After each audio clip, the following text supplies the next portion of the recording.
नमस्कार, मैं अंकित और आप देख रहे हैं सिटी पोस्ट लाइव। बिहार में सड़क कनेक्टिविटी को नई रफ्तार और नई पहचान देने की तैयारी शुरू हो चुकी है। आपको बता दें कि मुख्यमंत्री नीतीश कुमार की सरकार अब परंपरागत हाईवे से आगे बढ़ते हुए एक्सप्रेसवे नेटवर्क पर बड़ा दांव खेलने जा रही है। लक्ष्य साफ है, राज्य में तेज, सुरक्षित और आधुनिक सड़कें जो विकास, निवेश और रोजगार के नए रास्ते खोले।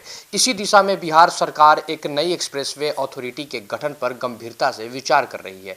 यह अथॉरिटी उत्तर प्रदेश एक्सप्रेसवे औद्योगिक विकास प्राधिकरण यूपीडा की तर्ज पर काम करेगी। आपको बता दें कि इसका मकसद होगा एक्सप्रेसवे परियोजनाओं की बेहतर निगरानी, समयबद्ध निर्माण, गुणवत्ता नियंत्रण और निजी निवेश को बढ़ावा देना। सरकारी सूत्रों के मुताबिक आपको बता दें कि इस नई अथॉरिटी के तहत पीपीपी मॉडल यानी पब्लिक प्राइवेट पार्टनरशिप को प्राथमिकता दी जाएगी। इससे न सिर्फ सरकारी बोझ कम होगा बल्कि भूमि अधिग्रहण, फंडिंग और निर्माण प्रक्रिया में भी तेजी आएगी। सरकार की मंशा है कि बिहार में भी मुंबई पुणे एक्सप्रेसवे जैसी हाई स्पीड और आधुनिक एक्सप्रेसवे विकसित किए जाए, जहां वाहन 100 किलोमीटर प्रति घंटे की रफ्तार से बिना किसी रुकावट के सफर कर सके। मुंबई पुणे एक्सप्रेसवे को देश के सबसे सफल इंफ्रास्ट्रक्चर मॉडल के तौर पर देखा जाता है। करीब 94.5 किलोमीटर लंबा यह 6 लेन एक्सप्रेसवे महज 2.5 घंटे में मुंबई से पुणे की दूरी तय कराता है। रोजाना करीब 65,000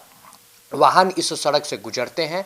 दोनों ओर कंक्रीट सर्विस लेन, तय स्पीड लिमिट और सुव्यवस्थित टोल सिस्टम है। बिहार सरकार इसी तरह का मॉडल राज्य में अपनाना चाहती है। आपको बता दें कि मुख्यमंत्री नीतीश कुमार के 7 निश्चय कार्यक्रम के तहत बिहार में 5 नए एक्सप्रेसवे बनाने की योजना है। पथ निर्माण मंत्री दिलीप जायसवाल का कहना है कि मुख्यमंत्री का विजन है कि बिहार में किसी भी कोने से अधिकतम 5 घंटे में पटना पहुंचा जा सकेगा। इसी लक्ष्य को ध्यान में रखकर पूरे एक्सप्रेसवे नेटवर्क की रूपरेखा तैयार की जा रही है।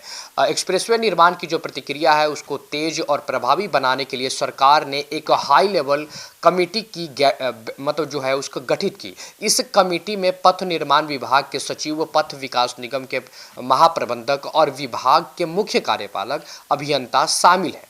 यह कमेटी तकनीकी पहलुओं के साथ साथ उन अड़चनों की पहचान करेगी जिनसे परियोजनाओं में देरी होती है। कमेटी उत्तर प्रदेश, गुजरात और महाराष्ट्र जैसे राज्यों का दौरा करेगी जहां एक्सप्रेसवे नेटवर्क तेजी से विकसित हुआ है। इन दौरे में निर्माण तकनीक, वित्तीय मॉडल, भूमि अधिग्रहण और पीपीपी ढांचे का गहन अध्ययन किया जाएगा ताकि एकदम अच्छे से काम हो सके। इसके बाद कमेटी अपनी रिपोर्ट सरकार को सौंपेगी। फिलहाल बिहार में केंद्र सरकार की मदद से 4 बड़े एक्सप्रेसवे निर्माणाधीन है, जैसे कि पटना पूर्णिया, गोरखपुर सिल्लीगुड़ी, रक्सौल हल्दिया और वाराणसी रांची कोलकाता एक्सप्रेसवे। इनमें से कई परियोजनाओं में अब काम तेज हो चुका है। देखिए, कुल मिलाकर अगर देखा जाए तो एक्सप्रेसवे अथॉरिटी और पीपीपी मॉडल पर आधारित यह पहल बिहार को आर्थिक विकास, निवेश और आधुनिक इंफ्रास्ट्रक्चर के नए युग में ले जाने की दिशा में एक बड़ा कदम मानी जा रही है। अगर योजनाएं समय पर धरातल पर उतरती हैं तो बिहार भी जल्द ही देश के अग्रणी एक्सप्रेसवे राज्यों की कतार में